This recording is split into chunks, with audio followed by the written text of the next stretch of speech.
PVC rubber roofing. Let's say you experience some damage to your RV roof, but the rest of it is in perfect shape. And instead of replacing the whole roof, you're going to make a small repair. I'm going to show how you can overlap this and what product to use to seal it. However, in my case, I ordered the proper size, and when I rolled it out, I came up short. Oh noes! I'm a little bit short. When I ordered this, somehow they got the measurement wrong. And so I contacted the company. We went back and forth, blah, blah, blah. And surprisingly, the next day, they refunded my full purchase price and said I could reorder. And I'm like, you know what? It'd be a shame to waste all this material. So I thought, hey, I could buy a short piece, overlap it, and make this work, and have a relatively inexpensive roof. Today I'll be testing products to do just that. I'll show you the RV glue I used for the decking, which is traditional, or in the front, a lot of times, there's a seal, and these products work well there as well. I tested a few products to make this joint waterproof and seal tightly, and I'll show that next. Here's all the products I'll be using for the roof. 100% silicone, waterproof. Then we got the self-leveling sealant in white for any joints. This is also an option I could use for where the roof material is going to overlap in conjunction with the roof glue. Which brings us to the roof glue. It's acrylic water-based adhesive. I purchased an extra tub just to ensure I don't run out during the project. It's white, and they say it smells like Elmer's glue. Okay, so since I plan on overlapping the roof, it's going to be the semi-rough side, which is not very rough at all, to the smooth, shiny surface.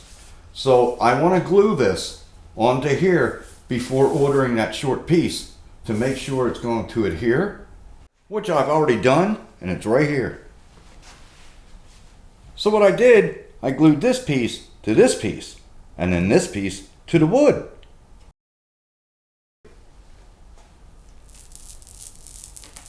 Wow, it's still wet. Now, oh, the wood did really well. Yeah, that's pretty good. And it's still tacky. So this test was not complete.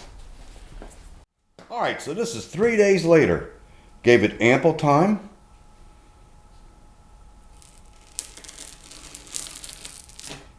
That's not the best. So I got to figure out another route, but I'm going to make it work. This is awesome.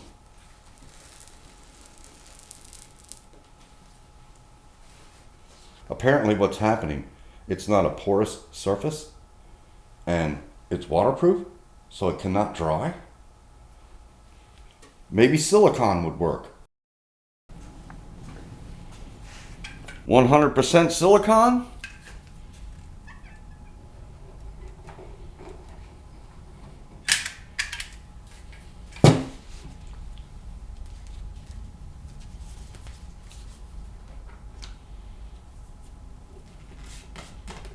I got a little extra here. Self-leveling sealant.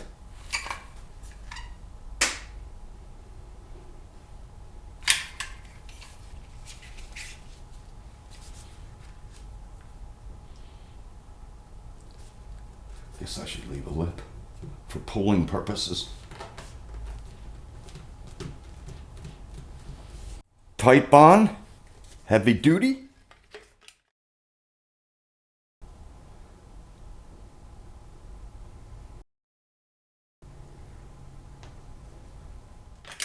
Now this type of glue, given its chemical makeup, can actually melt into the rubber, which would fuse nicely. And the same thing with this bonding agent, tougher than the elements.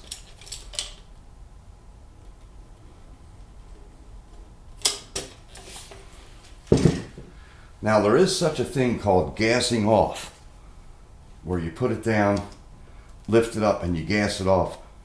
To prevent it from melting, it helps. Wow, look at that.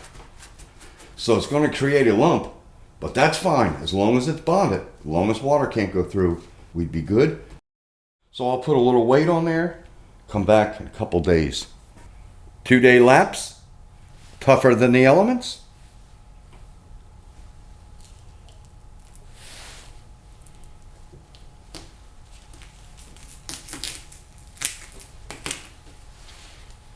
Not too good.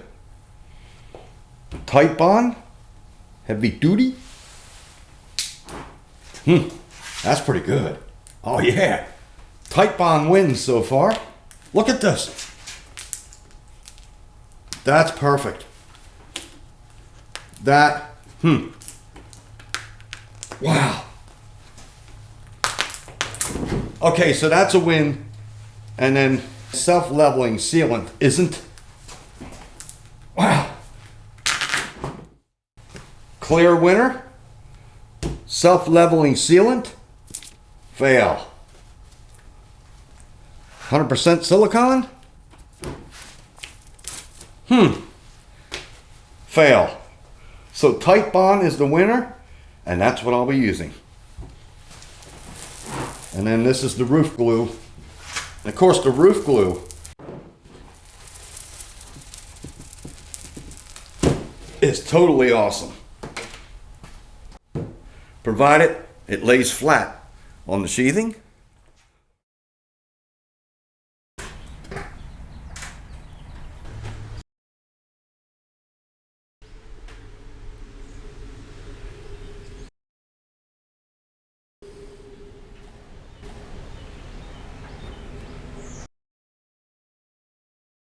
Got a little slope to it. Nice smooth transition. I'll have to prep these joints with some glue, mesh tape, in preparation for the rubber roof. Got an overhang here.